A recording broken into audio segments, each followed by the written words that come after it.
So let's get started. I wanted to ask, there's been a lot of like mano a mano catfight kind of thing in a lot of the blogs and the press and stuff like that, and we wanted to, the first question I was interested in asking is what you think each has contributed to the computer and technology industry, starting with you, Steve, for Bill, and vice versa.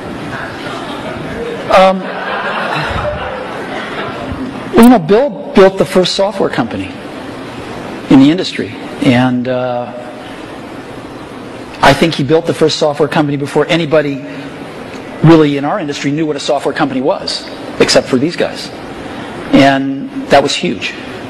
That was really huge. And the business model that they ended up pursuing turned out to be the one that worked really well, you know, for the industry. Mm-hmm. So I think, but the biggest thing was Bill was really focused on software before almost anybody else had a clue that it was really the software. That's what I see. I mean, a lot of other things you could say, but that's the high order bit.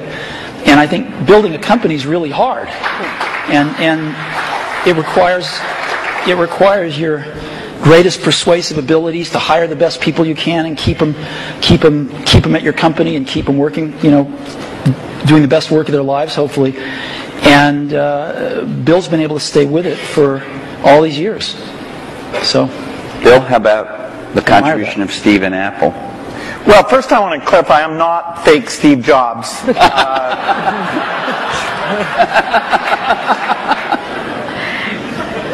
know, what Steve's done is quite phenomenal. You know, if you look back to 1977, that Apple II computer, the idea that it would be a mass market machine, you know, the bet that was made there by Apple uniquely, there were other people with products, but the idea that this could be an incredible, empowering phenomena, Apple pursued that dream. You know, then one of the most fun things we did was the Macintosh, and that was so risky. And people may not remember that Apple really bet the company. Mm-hmm. Lisa hadn't done that well, and you know, some people were saying, okay, that general approach wasn't good. But the team that Steve built, even within the company, to pursue that. Even some days it felt a little ahead of its time. I don't remember that Twiggy disk drive. 128K. Yeah. The Twiggy disk drive. Yes. Steve gave a speech once, which is one of my favorites, where he talked about, in a certain sense, we build the products that we want to use ourselves. And you know, so he's really pursued that with incredible taste and elegance that has had a huge impact on the industry. And his ability to always come around and figure out where that next bet should be has been phenomenal. You know, Apple literally was failing when Steve went back and reinfused the innovation and risk-taking that have been phenomenal. So the industry's benefited immensely from his work. We've both been lucky to be part of it, but you know, I'd say he's contributed as much as anyone. We've also both been incredibly lucky to have had great partners that we started the companies with, and we've attracted great people. I mean, so everything that's been done at Microsoft and at Apple has been done by just remarkable people, none of which are sitting up here, you know, today. Well, not us. Well, you're sort of the not us. And you're in a way you're the stand-ins for all those other people. In a way, we are. In a very tangible way.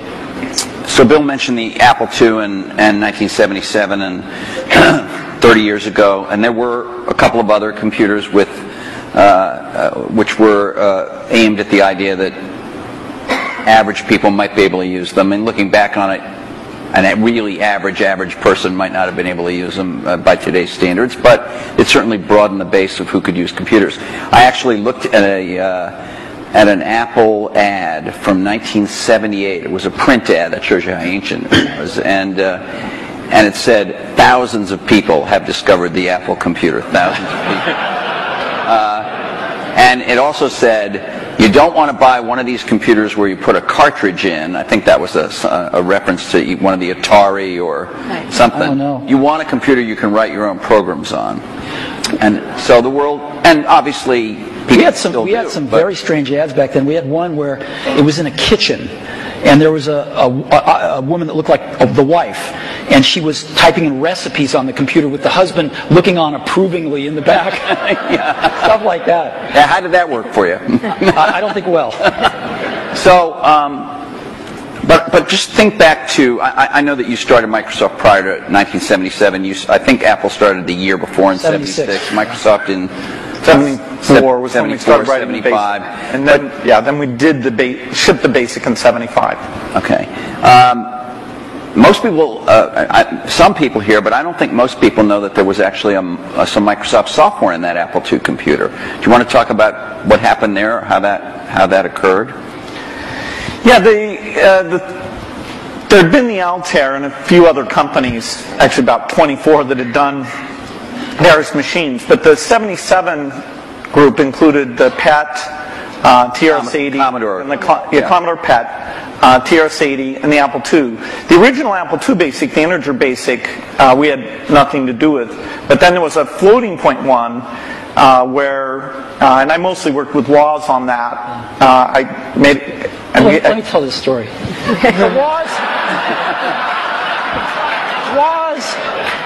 My partner, we started out with this guy named Steve Wozniak, brilliant guy. He writes this basic that is like the best basic on the planet. It does stuff that no other basic's ever done. You don't have to run it to find your error messages. It finds them when you type it in and stuff. It's perfect in every way, except for one thing, which is it's just fixed point, right? It's not floating point. And so we're getting a lot of input that people want this basic to be floating point. And like we're begging Woz, please make this floating point. Who's we? How many people are in Apple? Well, me. We're begging Woz to make this floating point, and he just never does it. And he wrote it by hand on paper. I mean, he didn't have an assembler or anything to write it with. It was all just written on paper, and he'd type it in. He just never got around to making a floating point. Why? Well, this is one of the mysteries of life. I don't know, but he never did. And so, Microsoft had this very popular, really good floating point basic that we ended up going to them and saying, help. And how much was I think you were telling us earlier. That was $31,000. That Apple paid you for the floating point basic. And I flew out to Apple. I spent 2 days there getting the cassette. The cassette tapes were the main ways that people stored things at the time. Right. And that was fun. I think the most fun is later when we worked together. Well, what was the most fun? Tell the story about the most fun that was later. And maybe later, not the most fun. Let him talk. I'm teasing. Well, Steve can probably start it better. The team that was assembled there to do the Macintosh was a very committed team. And there was an equivalent team on our side that just got totally focused on this activity. Jeff Harber's, a lot of incredible people. And we really had bet our future because on the Macintosh being successful, and then hopefully graphics interface in general being successful, but first and foremost the thing that would popularize that being the Macintosh. And so we were working together, the schedules were uncertain, the quality was uncertain, the price. When Steve first came up, it was going to be a lot cheaper computer than it ended up being, but that was fine. So you worked in both places, in both... Well, we were in Seattle, and we fly down there. But Microsoft, if I remember correctly, from what I read, wasn't Microsoft one of the few companies that were allowed to even have a prototype of the Mac at the time? Well, what's interesting, what's hard to remember now, is that Microsoft wasn't in the applications business then. They took a big bet on the Mac because this is how they got into the apps business. I mean, Lotus dominated the apps business on the PC back then. Right. We had done just Multiplan, which was a hit on the Apple II.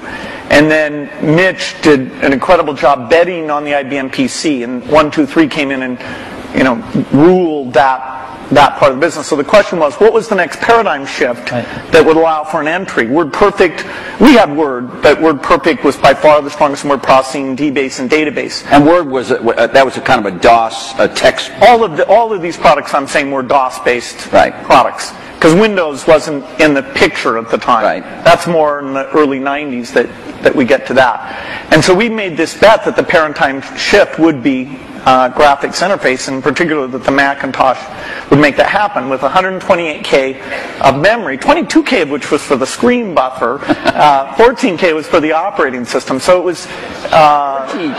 Yeah, 14K. Yeah, the original Mac operating system was 14K. 14K that we had to have loaded when our software ran. So when the shell would come up, it had all the 128K. The OS was bigger than 14K. It was in the 20s somewhere. I think. So when we ship these computers now with, a gigabyte, 2 gigabytes of memory, and nobody remembers 128K. I remember that. I remember paying a lot of money for computers with 128K in those days. So the two companies worked closely on the Mac project because you were maybe not the only, but the principal or one of the principal software creators for it, right? Is that right? Well, Apple did the Mac itself, but we got Bill and his team involved to write these applications. And we were doing a few apps ourselves. We did Mac Paint and Mac Draw and stuff like that. But Bill and his team did some great work. Now, in terms of moving forward, after you left and your company grew more and more strong, what did you think was going to happen to Apple after sort of the disasters that occurred after Steve left? Well, Apple's fate hung in the balance. We continued to do Macintosh software, and Excel, which Steve and I introduced together in New York City. That was kind of a fun event. That went on and did very well. But then, Apple just wasn't differentiating itself well enough from the higher volume platform. And meaning Windows, right? I mean, DOS and Windows. Okay, but especially Windows in the 90s began to take off. By 1995, Windows became popular. The big debate wasn't sort of Mac versus Windows. The big debate was character mode interface versus graphics mode interface. And when the 386 came and we got more memory and the speed was adequate and some development tools came along, that paradigm bet on GUI paid off for everybody who'd gotten in early and said, this is the way that's going to go. But Apple wasn't able to leverage its They weren't products. After the 512K Mac was done, the product line just didn't evolve as fast. Steve wasn't there as it needed to, and we were actually negotiating a deal to invest and make some commitments and things with Gil Amelio. No, seriously. And Don't be mean to him. I'm sorry? Just saying the word Gil Amelio, you can see it. And so I was calling him up on the weekend and all this stuff, and next thing I knew, Steve called me up and said, don't worry about that negotiation with Gil Amelio. You can just talk to me now. And I said, wow. Gil was a nice guy, but he had a saying. He said, Apple is like a ship with a hole in the bottom, leaking water. And my job is to get the ship pointed in the right direction.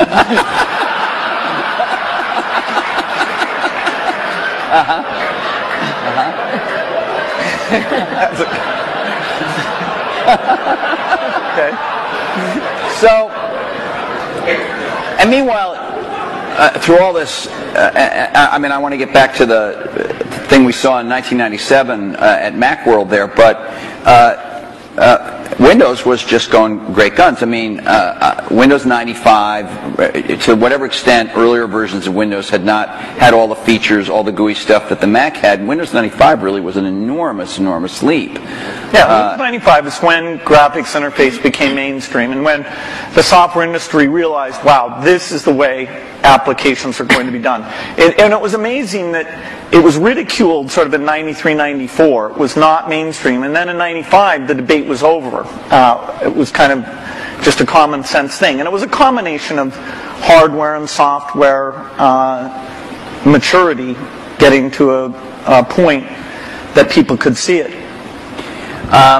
So, I don't want to go through every detail, the whole history of how you came back, but thank you. You had, But you, in that video we all saw, you said you had decided that it was destructive to have this competition with Microsoft. Now, obviously, Apple was in a lot of trouble, and I presume that there was some tactical or strategic reason for that, as well as just wanting to be a nice guy, right? I mean, you know, Apple was in very serious trouble, and what was really clear was that if the game was a zero-sum game where for Apple to win, Microsoft had to lose, then Apple was going to lose. But a lot of people's heads were still in that place. Why was that from your perspective? Well, a lot of people's heads were in that place at Apple, and even in the customer base, because, you know, Apple had invented a lot of this stuff, and Microsoft was being successful, and Apple wasn't, and there was jealousy and this and that. There was just a lot of reasons for it that don't matter. But the net result of it was there were too many people at Apple and in the Apple ecosystem playing the game of, for Apple to win, Microsoft has to lose. And it was clear that you didn't have to play that game, because Apple wasn't going to beat Microsoft. Apple didn't have to beat Microsoft. Apple had to remember who Apple was, because they'd forgotten who Apple was. And so to me it was pretty essential to break that paradigm. And it was also important that, you know, Microsoft was the biggest software developer outside of Apple developing for the Mac. And so, you know, it was just crazy what was happening at that time, and Apple was very weak, and so I called Bill up and we tried to patch things up. Yeah, and since that time we've had a team that's fairly dedicated to doing the Mac applications, and they've always been treated kind of in a unique way so that they can have a pretty special relationship with Apple, and that's worked out very well. In fact, every couple years or so there's been something new that we've been able to do on the Mac, and it's a great business for us. And it's actually, the relationship between the Mac development team at Microsoft and Apple is a great relationship. It's one of our best developer relationships. And do you look at yourself as rivals now, today, as this landscape has evolved? And we'll talk about the internet landscape and everything else and other companies that have come forward. But how do you look at yourselves in this landscape today? Because you are competitors in certain ways, which is the American way, right? We watch the commercials. And you get annoyed at each other from time to time. You know what? I have to confess, I like PC Guy better. Yeah, he's great. I like him. The art of those commercials is not to be mean, but it's actually for the guys to like each other. Thanks.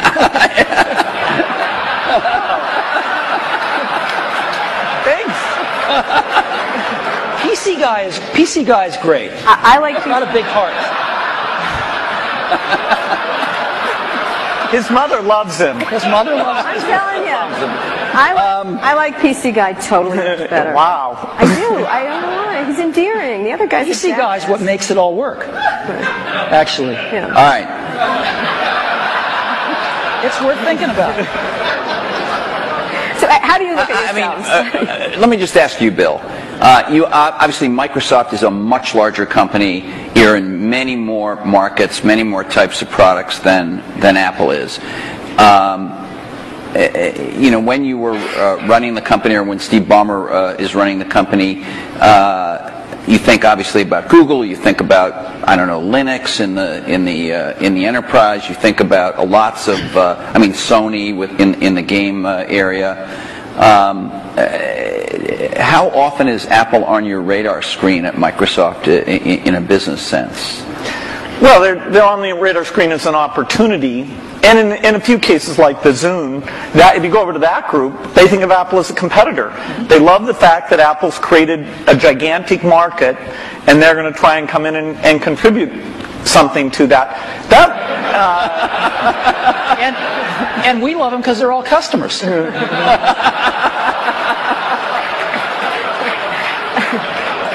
I have to tell you, I was actually told by Jay Allard, I'm serious, that because of the nature of the processor, the development platform they used to develop a lot of the software for the Xbox 360 was Macs. And he claimed that at one point they had placed the biggest order for whatever the Mac Tower was at the time of anybody, and it was Microsoft. I don't know if it was the biggest, but yeah, we had the same processor, essentially, that the Mac had. This is one of those great ironies.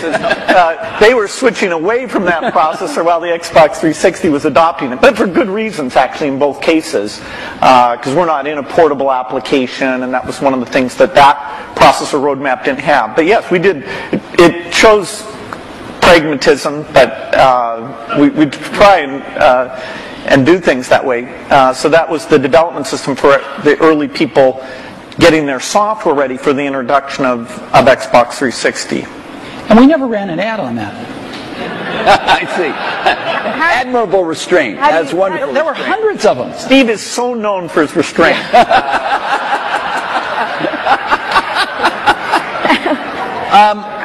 How do you look at Microsoft from an Apple perspective? I mean, you compete in computers and... I mean, you could say you don't compete, you know, the era of destructive whatever whatever you said in 1997, but you think you're consciously aware of what they're doing with Windows. You followed Vista closely, I think. What's really interesting is, and we talked about this earlier today, if you look at the reason that the iPod exists and that Apple's in that marketplace, it's because these really great Japanese consumer electronics companies who kind of owned the portable music market for a long, invented it and owned it, couldn't do the appropriate software.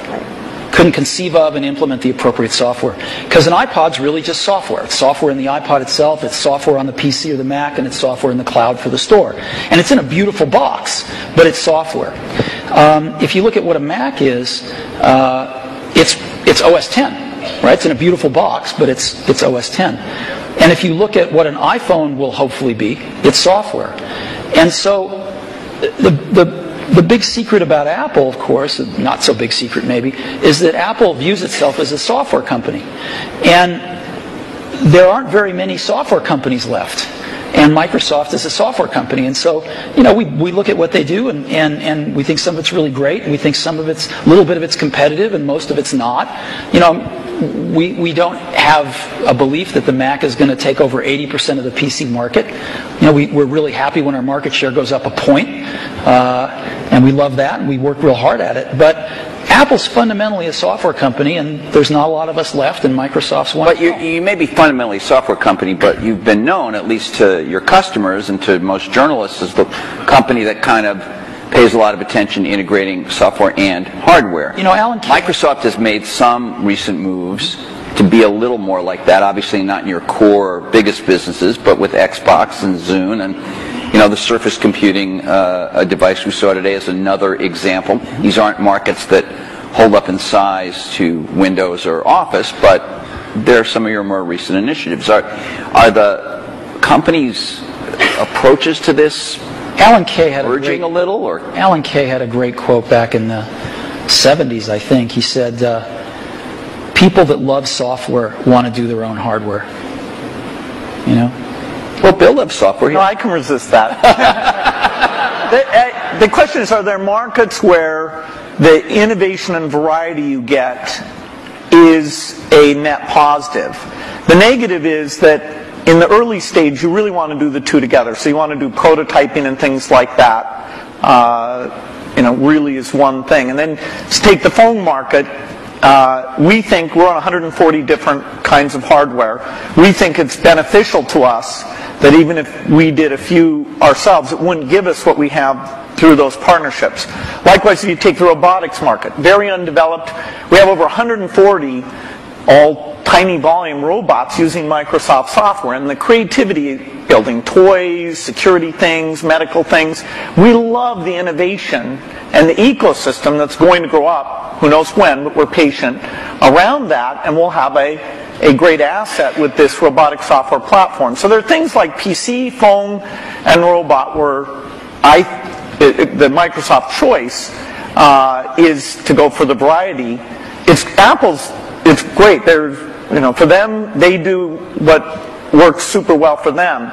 And there's a few markets like Xbox 360, Zune, and this year we have two new ones, the Surface thing and this round table, which is the meeting room thing, where we'll actually, through subcontractors, but it's the P&L on the risk and all that for the hardware, the design is completely a Microsoft thing. The round table, is that something you've announced, or were you just... We've shown prototypes of it. That's the thing where it's got the 360-degree cameras and all those... It's like Cisco has something in that market, and HP too, right? No, HP has a very high-end thing that's a tiny bit like it. But anyway. All right. You know, you ever regret was there something you might have wanted to do differently? And maybe you feel like this happened after you left Apple. Something you might have done differently that where you could have had a much bigger market share for the Mac?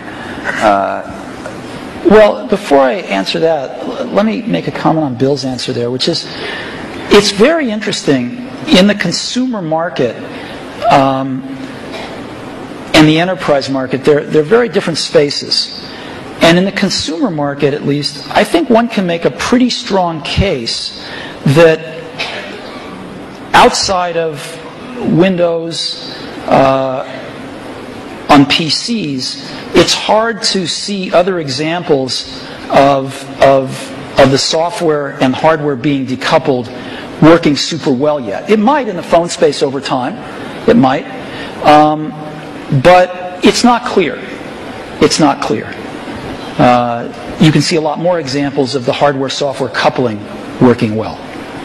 And so I think this is one of the reasons we all come to work every day, is because nobody knows the answer to some of these questions, and we'll find out over the coming years. Maybe both will work fine, and maybe they won't. Yeah, it's good to try both approaches. In some product categories, take music players, the solo design worked better. In the PC market, the variety of designs at this stage has a higher share. It has a higher share? Yeah, it has a lot higher share. Well, it's not that much different in music players the other way around. Is there some moment you feel like I should have done this or Apple should have done that and we could have had? You stuck to this idea of these hardware-software integration, and it's working very well now. There's a lot of things that happened that I'm sure I could have done better when I was at Apple the first time, and a lot of things that happened after I left that I thought were wrong turns, but it doesn't matter. It really doesn't matter, and you kind of got to let go of that stuff.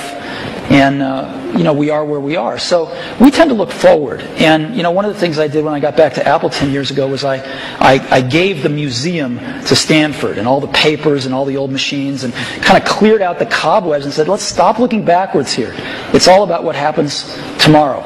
And because you can't look back and say, well, gosh, I wish I hadn't gotten fired. I wish I was there. I wish this. I wish that. It doesn't matter. And so let's go invent tomorrow, rather than worrying about what happened yesterday. We're going to talk a little bit about tomorrow, but let's talk about today, the landscape of how you see the different players in the market and how you look at what's developing now. What has surprised both of you since having been around for so long and still very active in everything? I mean, your companies are still critically key companies, but there are many, many companies that are becoming quite powerful. How do you look at the landscape at this moment and what's happening, especially in the internet space? I think it's super healthy right now. I think there's a lot of young people out there building some great companies who want to build companies, who aren't just interested in starting something and selling it to one of the big guys, but who want to build companies. And I think there's some really exciting companies getting built out there. Some next generation of stuff that some of us play catch up with, and some of us find ways to partner with and things like that. But there's a lot of activity out there now, wouldn't you say? Yeah, I'd say it's a healthy period. Yeah. The notion of what the new form factors look like, what natural interface can do, the ability to use the cloud, the internet, to do part of the task in a complementary way to the local experience. There's a lot of invention that the whole approach of startups, the existing companies who do research, we'll look back at this as one of the great periods of invention. I think so too. There's a lot of things that are risky right now, which is always a good sign, and you can see through them. You can see to the other side and go, yes, this could be huge, but there's a period of risk that nobody's ever done it before. Do you have an example that would, for example? I do, but I can't say. Okay. And so, but I can say when you feel like that, that's a great thing. Right. That's what keeps you coming to work in the morning, and it tells you there's something exciting around the next corner. Okay, but so the two of you have. Certainly, you're involved every day with the internet. You have internet products. You have a whole. Nobody's ever done it before. Do you have an example that would, for example? I do, but I can't say. Okay. And so, but I can say when you feel like that, that's a great thing. Right. That's what keeps you coming to work in the morning, and it tells you there's something exciting around the next corner. Okay, but so the two of you have. certainly you're involved every day with the internet. You have internet products. You have a whole slew of stuff on the internet.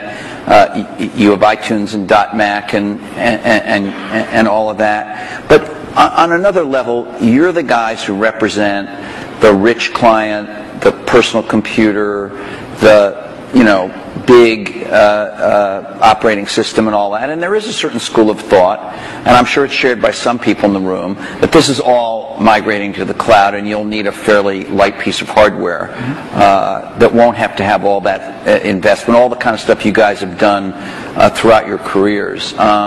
So as much as people might think of you as rivals, one way to think of you as the two guys. They were both dinosaurs. They were both dinosaurs. Dinosaurs, or whatever. I can talk about that? No. Seriously, is there in 5 years? In 5 years, is the personal computer still going to be the linchpin of all this stuff? Well, you can say that it'll be predicted that it won't be.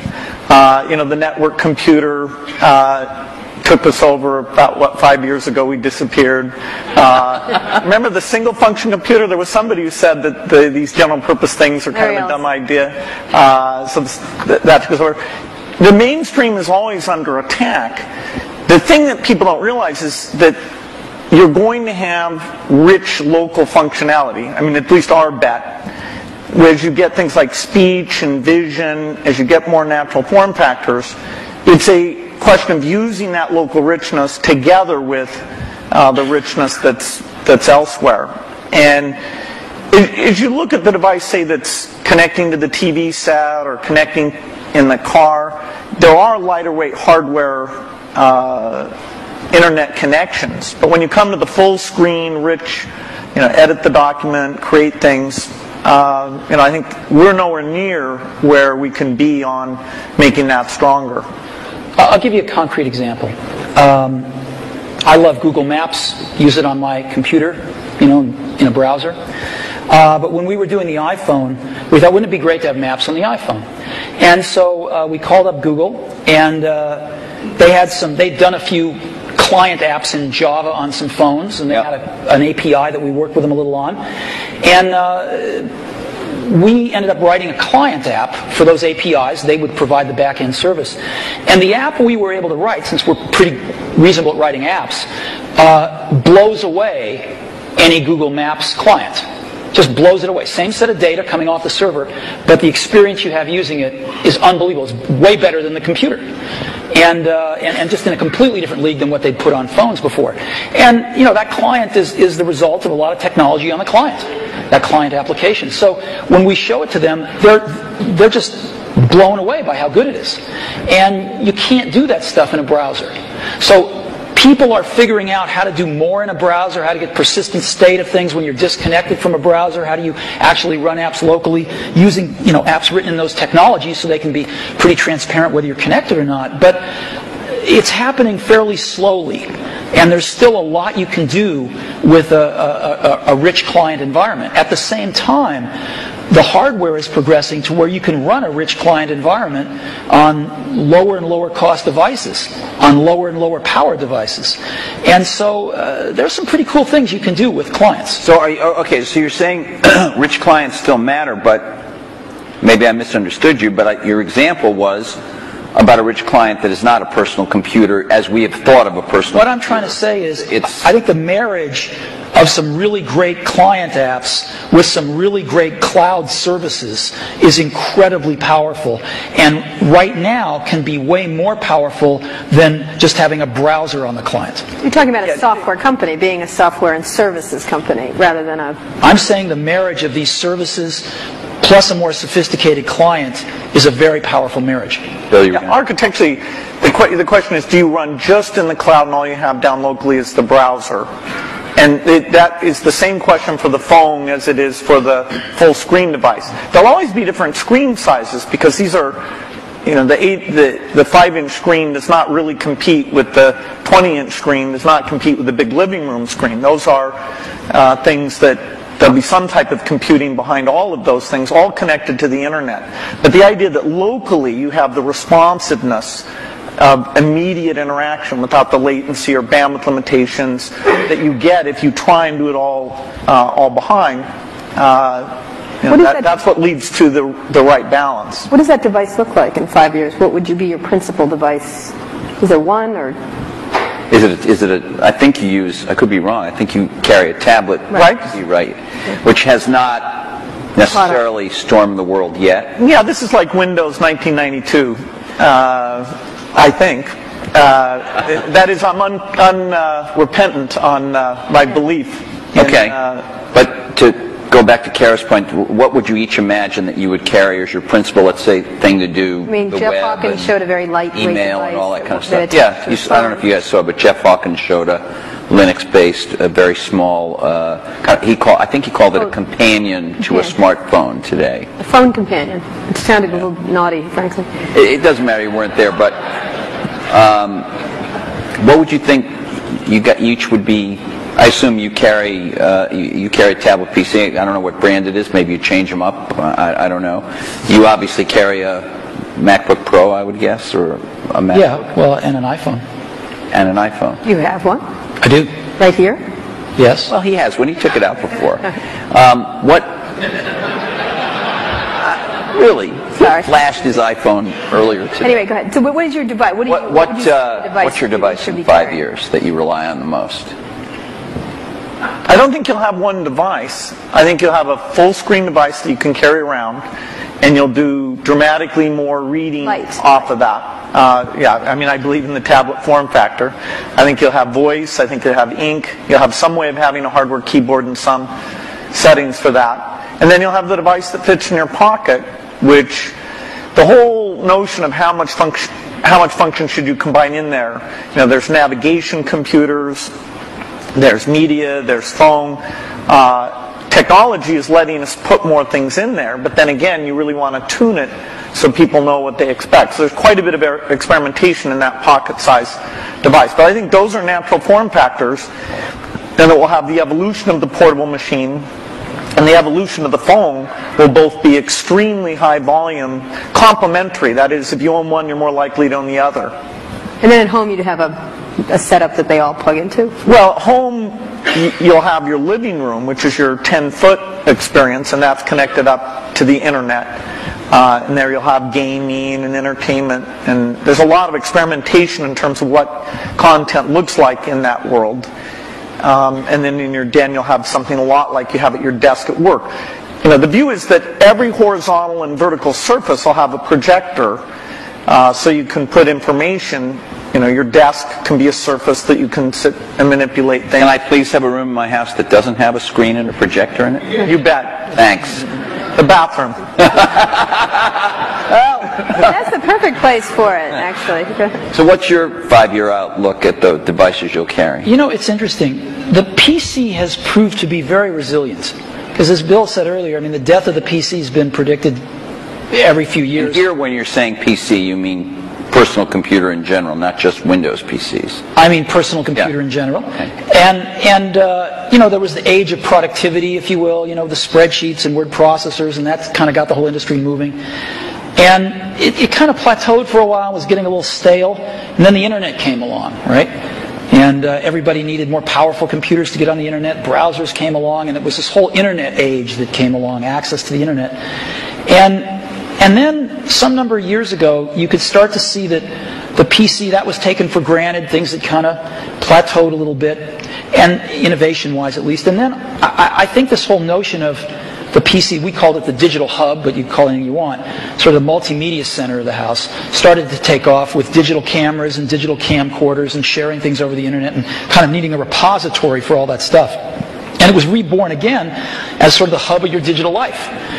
And you can sort of see that there's something starting again. It's not clear exactly what it is, but it will be the PC maybe used a little more tightly coupled with some back-end internet services and some things like that. And of course, PCs are going mobile in an ever greater degree. So I think the PC is going to continue, this general purpose device is going to continue to be with us and morph with us, whether it's a tablet or a notebook or a big curved desktop that you have at your house or whatever it might be. So I think that'll be something that most people have, at least in this society. In others, maybe not, but certainly in this one. But then there's an explosion that's starting to happen in these what you call post-PC devices. right? And you call the iPod one of them. There's a lot of things that are not... You can get into trouble for using that term. I want you to know that. What? I'm kidding. Post-PC devices. Why? People write letters to the editor. They complain about it. Anyway, go ahead. Okay. Well, anyway, I think there's just a category of devices that aren't as general purpose, they're really more focused on specific functions, whether they're phones or iPods or Zunes or what have you. And I think that category of devices is going to continue to be very innovative, and we're going to see lots of them. Give me an example of what that would be. Well, an iPod is a post-PC device. A phone is a post-PC device.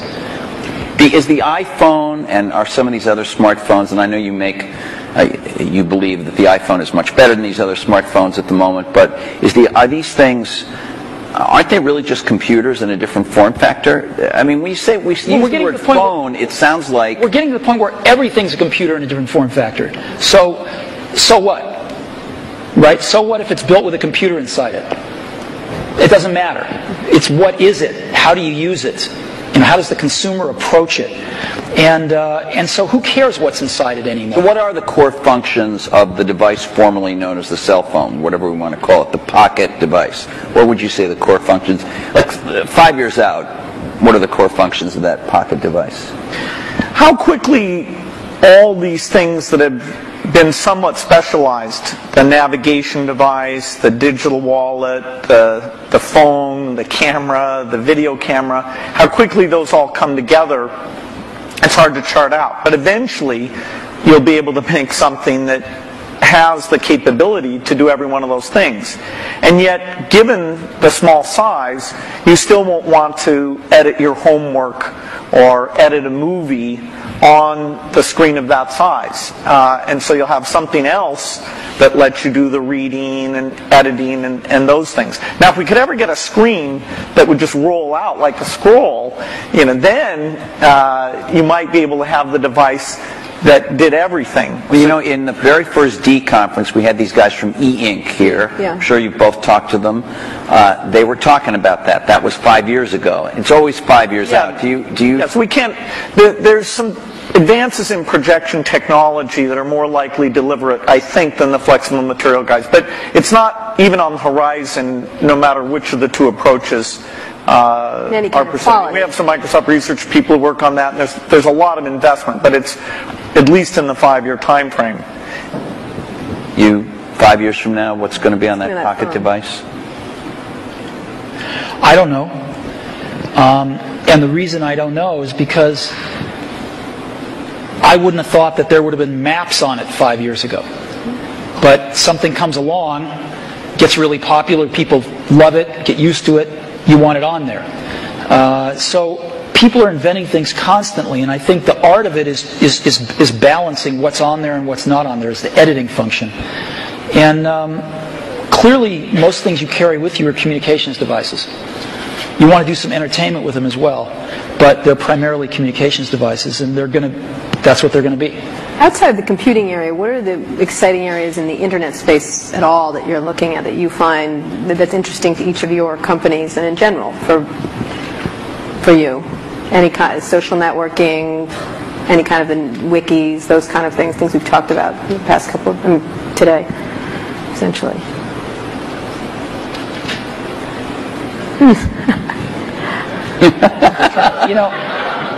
We're working on some things that I can't talk about. Again, yeah. But there used very beautiful. There used to be a saying, isn't it, at Apple? It's going to blow us away, though. Blow us away. Wow. It's there used to be a saying at Apple, isn't it funny a ship that leaks from the top?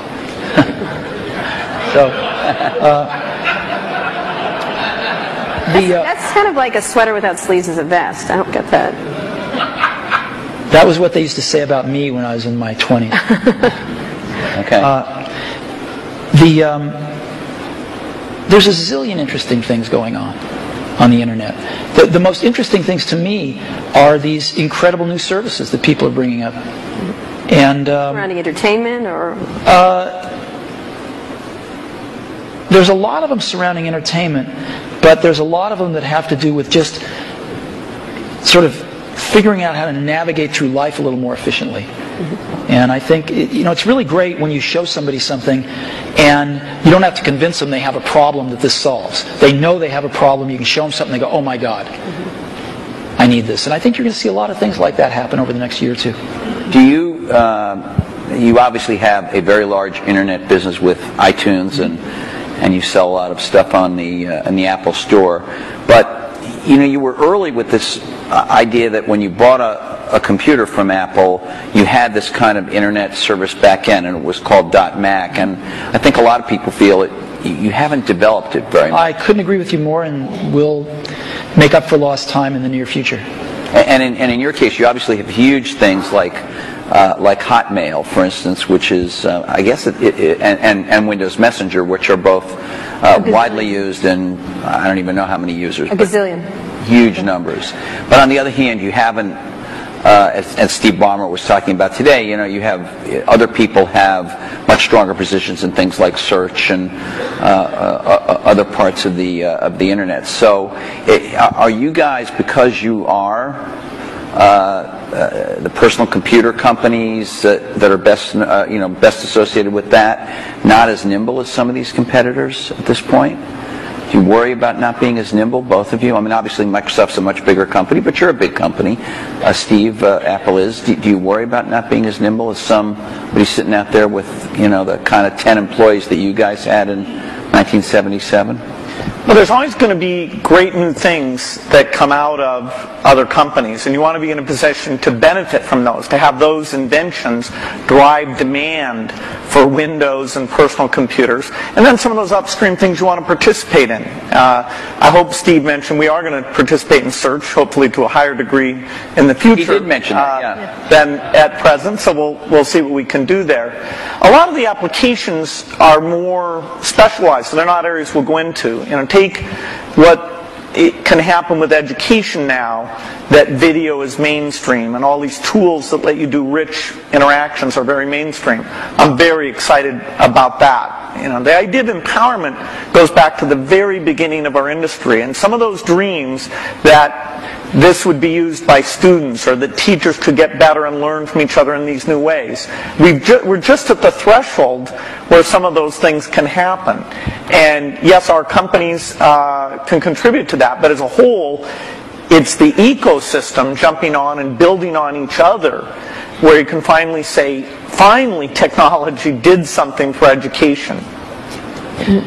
See, I look at this a little bit differently, which is we're not trying to do a lot of this stuff because it's not what we do. We don't think one company can do everything.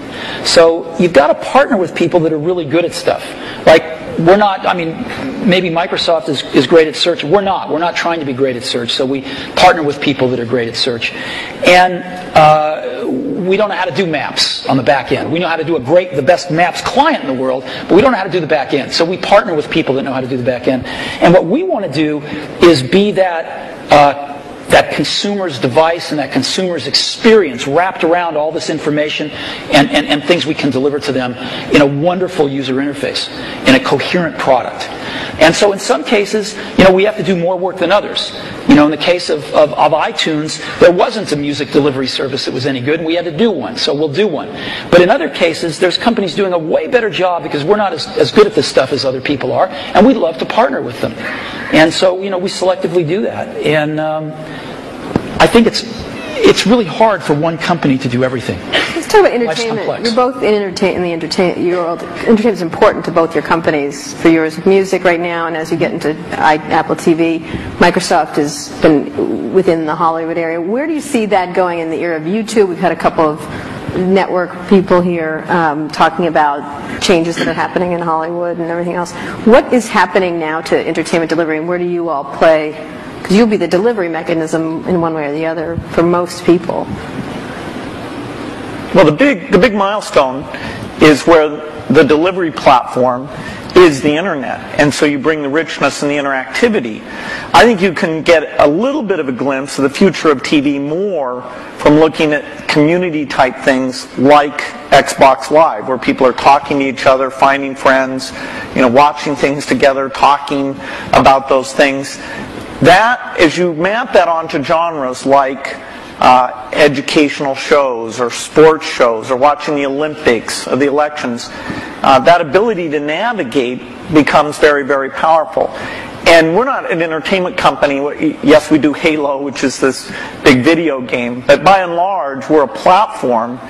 And so it's the top software things, whether it's the speech or the ink or the deep graphics, that's where things that take 10 years to get done, the IPTV stuff, the foundation there, it took 10 years to get it done. Now it's finally coming to fruition, and we have people like AT&T betting their company on putting that together. So we're just at the start of having a scale entertainment delivery vehicle both through PCs, unfortunately not connected up to the TV set in most cases, but that's a point of innovation, and now things like IPTV and Xbox that are connected up in the living room. Steve, you were today, Bill, you weren't here, but Steve showed a new function of Apple TV that brings YouTube directly to the TV. Is there going to be more of that from you? Do you see yourself, the way Bill says, as an enabler of entertainment, or? Well, I mean, putting aside your Disney role, but your Apple. I mean, I think people want to enjoy their entertainment when they want it and how they want it, on the device that they want it on. So ultimately, that's going to drive the entertainment companies into all sorts of different business models, and that's a good thing. I mean, if you're a content company, that's a great thing. More people wanting to, enjoy your content more often in more different ways. That's why you're in business. But the transitions are hard sometimes. And, the music industry, it turned out that the internet got fast enough to download songs pretty easily. There was no legal alternatives, and maybe they made some bad choices in how they reacted to that. But, they're still trying to make the transition to a very different way of doing business, or ways of doing business, while they're under attack from piracy.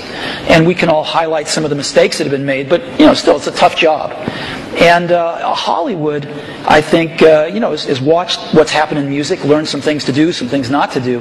But they're still trying to map this out. How do they make some of these transitions, some new business models, different platforms, allowing their customers way more freedom on when they want to watch stuff and how they want to watch it. And I think there's a tremendous amount of experimentation and thought going on that's going to be good. That's going to be really good if you're a content owner. Can I ask about the user interface of the personal computer for a minute? Vista has just come out, which is your best version of Windows you've done, has some UI improvements in it. You're about to do yet another version of the Mac OS called Leopard in the fall, which, from what you've shown publicly, at least so far, has some improvements. But fundamentally, these are still the kind of file icon, folder icon, drop-down menu. I know I'm minimizing. There's a lot of other things. There's gadgets and widgets and all kinds of other cool things in there now. But you can see that it's still all built on what you started with, what Xerox did research on. Is there in the offing in the next 4 or 5 years, is it possible there's a new paradigm for organizing the user interface of the personal computer? Let's leave cell phones and things out for a minute, but just the personal computer, Bill. One of the things that's been anticipated for a long time is when 3D comes into that interface. And there was a lot of experimentation, sites on the internet where you'd kind of walk around and meet people, but in fact the richness, the speed, it just didn't sustain itself. Now we're starting to see with some of the mapping stuff, a few of the sites, that the quality of that graphics, the tools and things are getting to the point where 3D can really come in. So I definitely say that when you go to a store, bookstore, you'll be able to see the books lined up, the way you might be interested in, or lined up the way they are in the real store. So 3D is a way of organizing things, particularly as we're getting much more media information on the computer, a lot more choices, a lot more navigation than we've ever had before. And we can take that into this communications world where the PC is playing a much more central role, kind of taking over what was the PBX, sort of one of the last mainframes in the business environment. That'll be a big change. That'll come to it, and as we get natural input, that'll cause a change. And what about this multi-touch stuff? It's really interesting. obviously Steve showed some of it on the iPhone when he introduced the iPhone. Steve Ballmer today showed a bunch of it with the Surface computing device. It happens, although it's not part of our program, that HP, which is a sponsor of this conference, has a multi-touch sort of display over here out in the foyer. Will this make its sort way of that Minority into, Report, this kind of thing? Yeah, will this make its way into, maybe you call it direct manipulation of objects with your hands and your fingers. Will this make its way into mainstream, let's say, laptop computers as a new UI or an additional part of the UI, or is that just a well, but go beyond the laptop. Specialized devices? Vision, software is doing vision. And so, imagine a game machine where you just can pick up the bat and swing it, or the tennis racket and swing it. Yeah, we have one of those. No, that's not it. You can't pick up your tennis racket I see what you mean, and swing it. Right. You can't sit there with your friends and do those natural things. That's a 3D positional device. This is video recognition. This is a camera seeing what's going on. And, in a meeting, like you're on a video conference, you don't know who's speaking when they're audio only, things like that. The camera will be ubiquitous. Now, of course, we have to design it in a way that people's expectations about privacy are handled appropriately. But software can do vision, and it can do it very, very inexpensively. And that means this stuff becomes pervasive. You don't just talk about it being in a laptop device. You talk about it being part of the meeting room or the living room But on the laptop, the way that, and maybe I'm wrong, maybe this is what we have is great and we don't need any new big radical change. But when I turn on my laptop, whether it's my Vista laptop or my Mac laptop, there have been improvements, but it's a lot like it was 10 years ago. It's much better. The graphics are better and all that. You talked about that radical change. You have the mouse. For both your companies. You have the icons you move around. You have and you talked about what a big gamble it was in '84 to do that and then follow on with Windows. We still essentially have that approach, and I'm just wondering, is that going to change? Touch, ink, speech, vision, those things come in, but they don't come in as a radical substitute. I think you're also underestimating the degree of evolution because you've lived with it year by year. Say we'd sent you away for 10 years and you came back and you said, wow, there's a search paradigm, and that's more at the center of how you find these things. There's tagging, that's more at the center of how you find these things.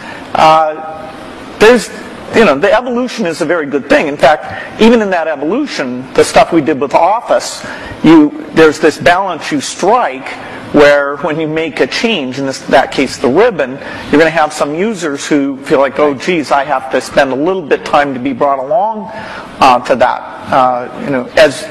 But there has been good evolution, but these natural interface things are the revolutionary change, and they'll be very revolutionary. That together with the 3D that I talked about.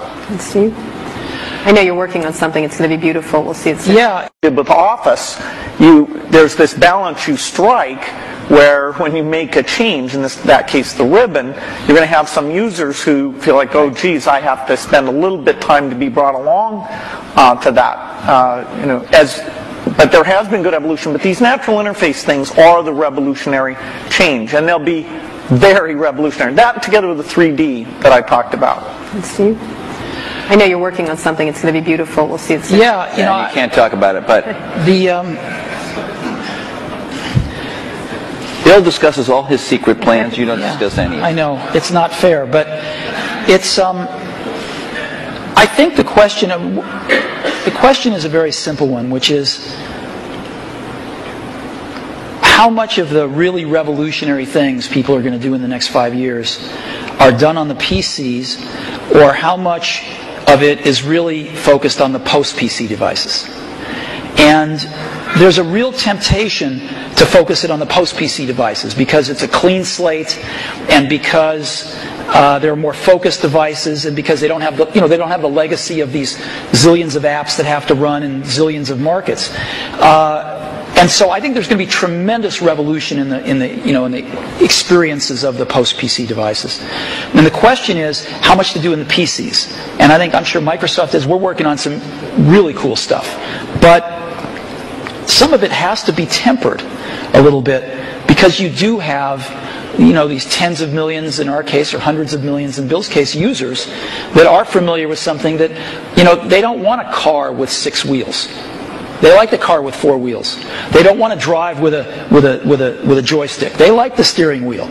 And so, you have to, as Bill was saying, in some cases you have to augment what exists there, and in some cases you can replace things. But I think the radical rethinking of things is going to happen in a lot of these post-PC devices.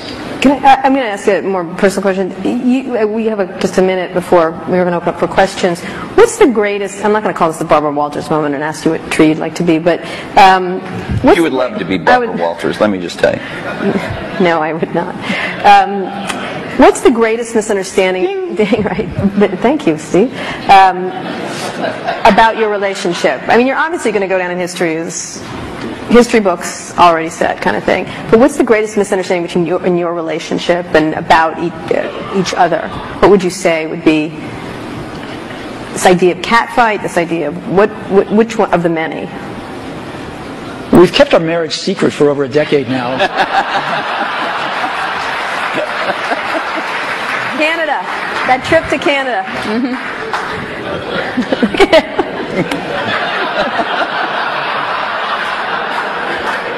Was there... I don't think either of us have anything to complain about in general. And I know that the projects, like the Mac project, was just an incredible thing, a fun thing where we were taking a risk. We did look a lot younger in that video. We did. You looked 12 in the first one. That's how I try and look. He was 12. But no, it's been fun to work together. I actually kind of miss some of the people aren't around anymore. People come and go in this industry. It's nice when somebody sticks around and have some context of all the things that have worked and not worked. And the industry gets all crazy about some new thing. There's always this paradigm of the company that's successful is going to go away and stuff like that. It's nice to have people seeing the waves and waves of that, and yet been willing when it counted to take the risk to bring in something new. Has it been important? One last question, and then we'll go to the audience. He didn't answer us because he just said this. I haven't answered. He only talked about his secret gay marriage. Yeah. So. I thought that was your answer. No, that wasn't my answer. When Bill and I first met each other and worked together in the early days, generally we were both the youngest guys in the room, right, individually or together. I'm about 6 months older than he is, but roughly the same age. And now, when we're working at our respective companies, I don't know about you, but I'm the oldest guy in the room most of the time. And that's why I love being here. And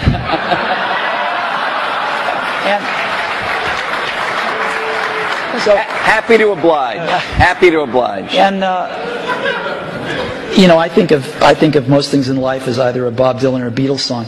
But there's that one line in that one Beatles song. You and I have memories longer than the road that stretches out ahead, and that's clearly true here. Well, you know what? I think we should end it there. Let's just end it there. I'm having a little tear right here. Thank you. Thank you very much. Thank you so much. Thank you.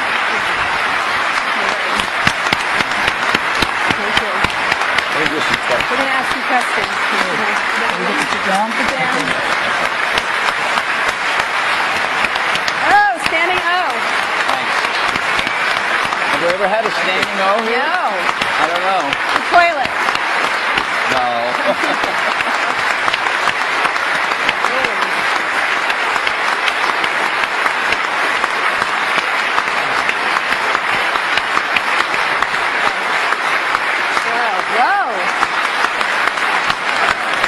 Handled it pretty well. Very good. Great. Wow. Okay, so some audience questions. Questions. Can we have the lights? Roger Mackey Roger. from Elevation Partners. Hey guys, that was incredible. Thank you very much. We've got a big election coming up next year. I'm curious if there are any issues that you see in Silicon Valley that we all ought to be focused on communicating effectively to the next potential president of the United States? That is, any common ground that we share, because it's weird, you don't actually hear any issues that people are talking about right now, and I'm curious if you guys have any in mind. Yeah. Well, certainly education is one that I'd put at the top of the list. Are there technological solutions right now that they could do something about, or is that just sort of like... No, technology is going to be helpful, and more, but the way that teachers are measured and made excellent, the way that the high schools are designed, the expectations they have, it's not just a pure technology thing, it's more an institutional practice where the opportunity is, and there should be a lot of debate about the different ways of doing that. Steve? Boy, we've got some pretty big problems, and I think most of them are much bigger than anything Silicon Valley can contribute right now to solve, so hopefully some of those will get solved. I also think we underestimate how much all of our industry depends on stability.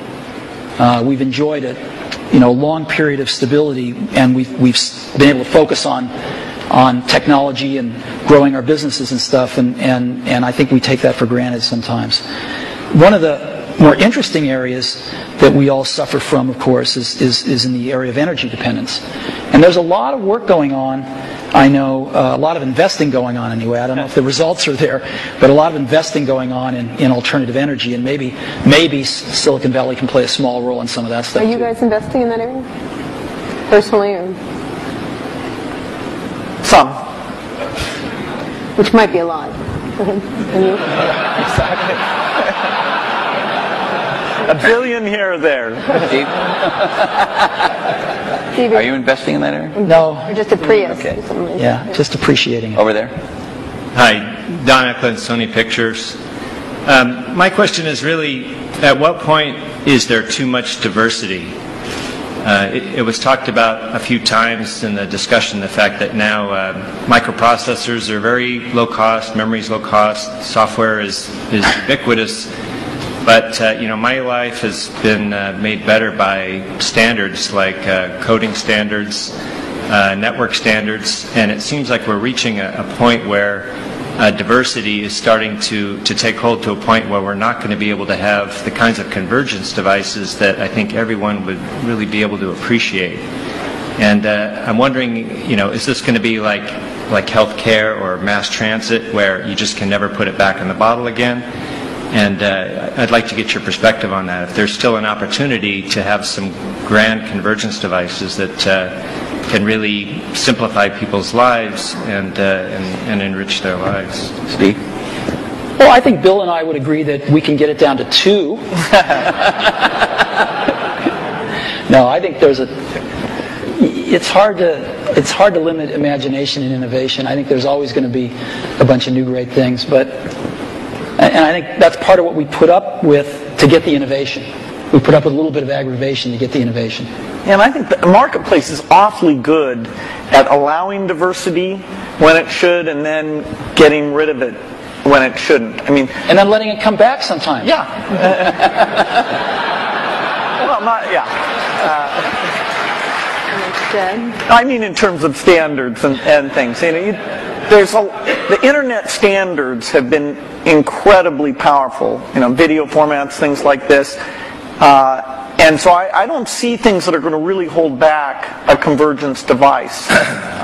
Sure, there's a lot of wireless approaches, but that's pretty healthy right now. They each have various merits. A few of them will end up overlapping the other ones and kill the other ones out. But I think the industry's done very well at latching on to standards for the things that there were no longer any innovation in, and then focusing on the places where it wasn't clear which approach was best.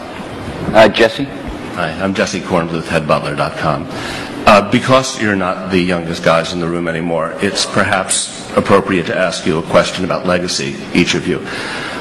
Bill, even your harshest critic would have to admit that your philanthropy work is, planet-shaking, incredible, and could be, if you make it, a second act so amazing that it would dwarf what you've actually done at Microsoft.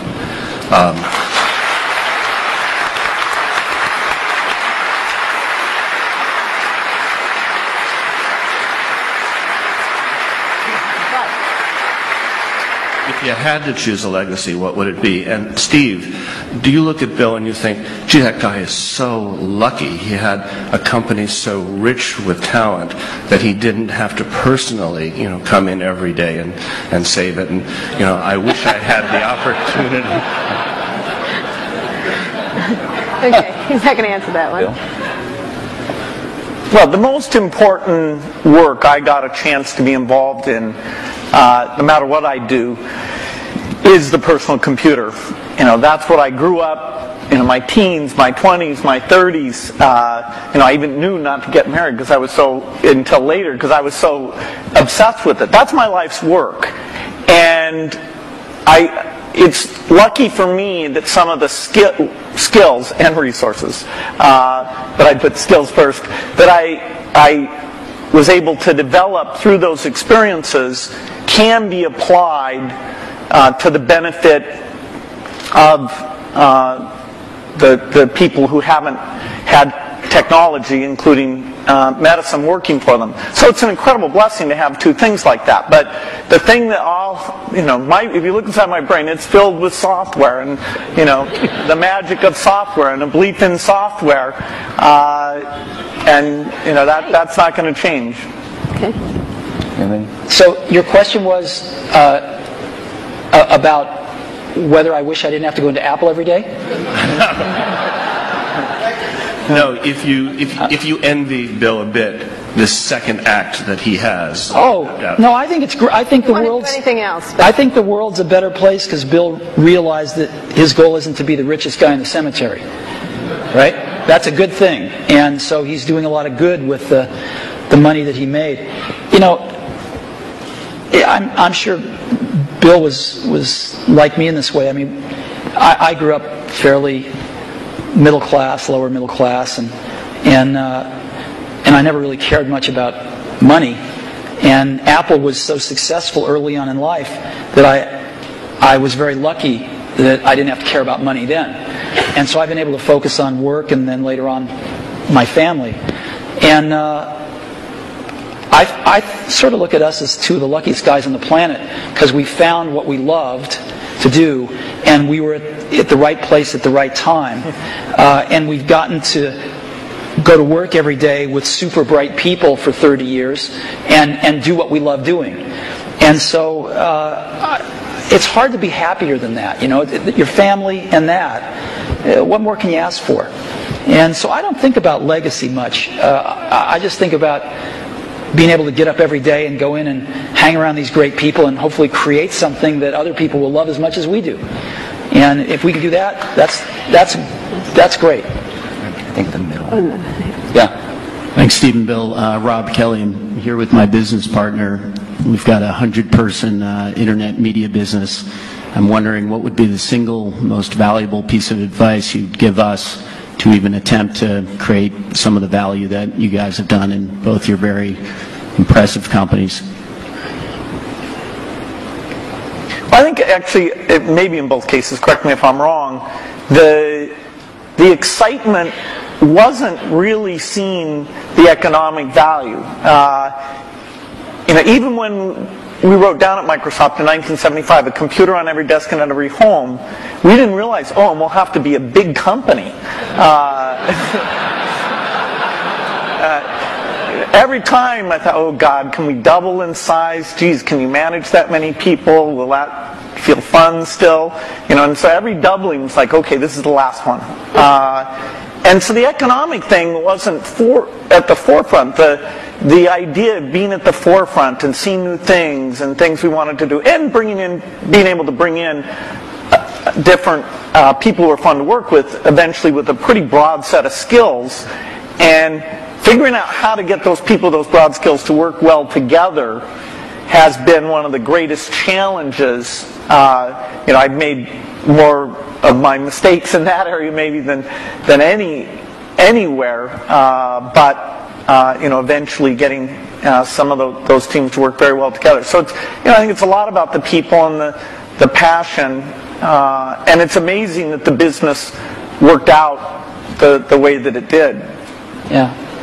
People say you have to have a lot of passion for what you're doing, and it's totally true. And the reason is is because it's so hard that if you don't, any rational person would give up.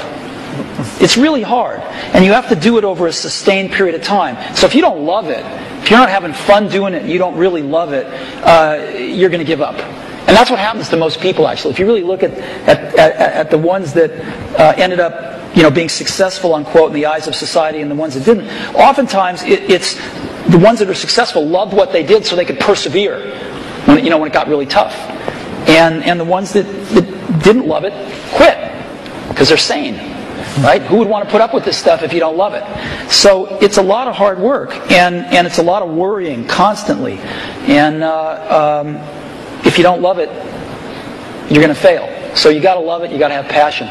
And I think that's the high order bit. The second thing is you've got to be a really good talent scout, because no matter how smart you are, you need a team of great people, and you've got to figure out how to size people up fairly quickly, make decisions without knowing people too well, and hire them, and see how you do, and refine your intuition, and be able to help build an organization that can eventually just build itself, because you need great people around you. Thank you, Liz. Liz Beyer, question, I guess it's historical curiosity. You approach the same opportunity so very differently. What did you learn about running your own business that you wished you had thought of sooner or thought of first by watching the other guy? Oh, I'd give a lot to have Steve's taste. He has natural, not a joke at all. I think in terms of intuitive taste, both for people and products. We sat in Mac product reviews where there were questions about software choices, how things would be done, that I viewed as an engineering question, and that's just how my mind works. And I'd see Steve make the decision based on a sense of people and product that it's even hard for me to explain. The way he does things, it's just different, and I think it's magical. And in that case, wow.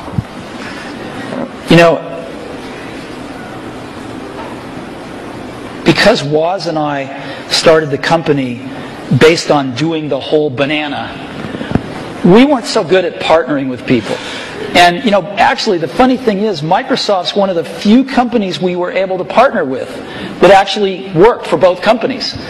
And we weren't so good at that, as where Bill and Microsoft were really good at it, because they didn't make the whole thing in the early days. And they learned how to partner with people really well. And I think if Apple could have had a little more of that in its DNA, it would have served it extremely well. And I don't think Apple learned that until, a few decades later. Last question. Is there? This over here. I'm sorry, over here. Yeah, hi, Charlie Brenner from Fidelity Investments. In our financial services industry, we are focusing very strongly on aging and retiring baby boomers, a huge demographic. We're not that old. Oh. No, I wasn't. The question is different from what it sounds like it's going to be. But most of the innovation that we see coming from computer and internet companies is kind of youth-oriented. And I'm just wondering if there are activities going on in your companies acknowledging what's going to be happening generationally. Not true. I'll give you one example. So we started building in video cameras into almost all our computers a few years ago. And the response by people of all ages, but in particular seniors, has been off the charts. Because they're buying these things now, and they're buying them for their grandkids, their sons and daughters with their grandkids, so they can stay in touch with their grandkids, and they're video conferencing more than younger people are. And it's incredible what this has done. So that's just one simple example, but there's like dozens of them that have clicked with seniors that are living independently that want to stay in touch with extended families and do other things like that. Yeah, I think that it's a very good point when you look at the size of the market. And that's partly why it's great that there are all these companies out there who can see, okay, what would you do for seniors? I think natural user interface is particularly applicable here, because the keyboard, we're sort of warped in that we grew up using the keyboard, and so it's extremely natural to us. things like, and that's partly why when we showed the Surface computer, I showed it privately to a bunch of CEOs a couple weeks ago. I was kind of stunned by how blown away they were. But their ease of navigation is just not the same. And when they saw that, the idea that they could organize their photo album, it meant more to them than it did to me. I'll give you another example. We've got a little shy of 200 retail stores now. And one of the things the stores are doing is personal training now. It's called one-to-one. And we are up to now a run rate of 1 million personal training sessions. They last an hour per year. 1 million per year. You only started a little while ago, right? Yeah. We started about a year ago. And we're up to 1 million training sessions a year run rate now. And a lot of those folks, or some of them anyway, many of them are seniors. And they're coming in and they're spending an hour learning how to use Office, and they're spending an hour learning how to video conference. And they can basically come in as much as they want, and they can schedule these things throughout a year, and they pay $99, I think, a year for it. And it's been great. Last question. Now the last question over there. We all share a common science fiction experience of the metaverse or the Matrix, where we all could communicate without being in the same place. And by the way, thank you both for providing us the best platform so far to go to chat rooms or to all go to a MySpace. It's a far cry from these things that we see on Star Trek or the holodeck. What kinds of things can you imagine that are partway there that could be much better than the 3-window iChat that we might see in the next 5 or 10 years? Well, I don't think Steve's going to announce his transporter. I want Star Trek. Just give me Star Trek. No, I think short of the transporter, most things you see in science fiction are, in the next decade, the kinds of things you'll see. The virtual presence, the virtual world that both represents what's going on in the real world and represents whatever people are interested in.